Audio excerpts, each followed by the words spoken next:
O'zbekistonda ekologik ekspertiza va atrof muhitga ta'sirini baholash tizimi xalqaro standartlar bilan takomillashtirilmoqda. 2025-yilda yangi tahrirdagi ekologik ekspertiza to'g'risidagi qonun hamda Vazirlar Mahkamasining 2026-yil 11-maydagi 234-sonli qarori bilan ushbu yo'nalishda bir qator tartiblar joriy etildi. Xususan, ekologik ekspertiza obyektlari 4 tadan 3 taga qisqartirildi. Bu esa atrof muhitga ta'siri past bo'lgan minglab tadbirkorlik subyektlarini ortiqcha ekspertiza jarayonlaridan ozod etadi.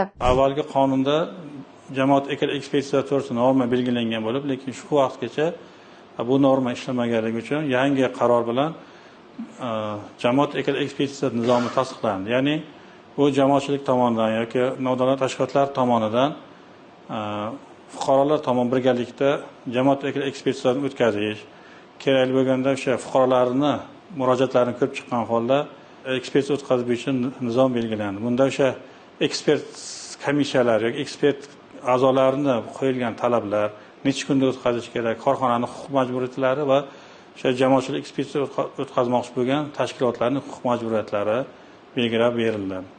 Yana bir muhim yangilik. Davlat ekologik ekspertizasi endilikda yagona interaktiv davlat xizmatlari portali orqali amalga oshiriladi. Natijada sohada ochiqlik va shaffoflik ta'minlanadi. Shuningdek, ekologik baholash tizimiga Parij kelishuvi, Bazel, biologik xilma-xillik hamda Orhus konvensiyasi doirasidagi xalqaro majburiyatlarni amalga oshirishning huquqiy asoslari joriy etilmoqda. Qaror bilan jamoatchilik eshituvlari va jamoat ekologik ekspertizasini o'tkazish tartiblari ham belgilandi. Shu bilan birga jamoatchilik eshituvi bo'yicha nizom ham qabul qilindi. Bu nizom hozirgi kunda amalda bo'lsa ham, lekin bu yangi nizom qabul qilingan Orhus konvensiyasi qonuniga muvofiq nizom qayta ishlab chiqildi va shunga muvofiqlashtirildi. Ya'ni hozirgi kunda faqat hokimiyat orqali emas, balki NNO boshqa tashkilotlar orqali ham jamoatchilik eshituvlarni o'tkazish yoki hujjatlarni qabul qilgan jarayonda ekspertlar tomonidan o'sha jamoatchilik o'tkazish shart emasligi kabi normalar belgilandi. Ariza taqdim qilinganda ba'zi obyektlar bo'yicha jamoatchilik o'tkazish shart bo'lmasligi mumkin. Shuning uchun ham hujjat qabul qilish jarayonida bu yengillik beradi. Ya'ni tadbirkor tomonidan ortiqcha ovoragarchilikka olib kelmaydi.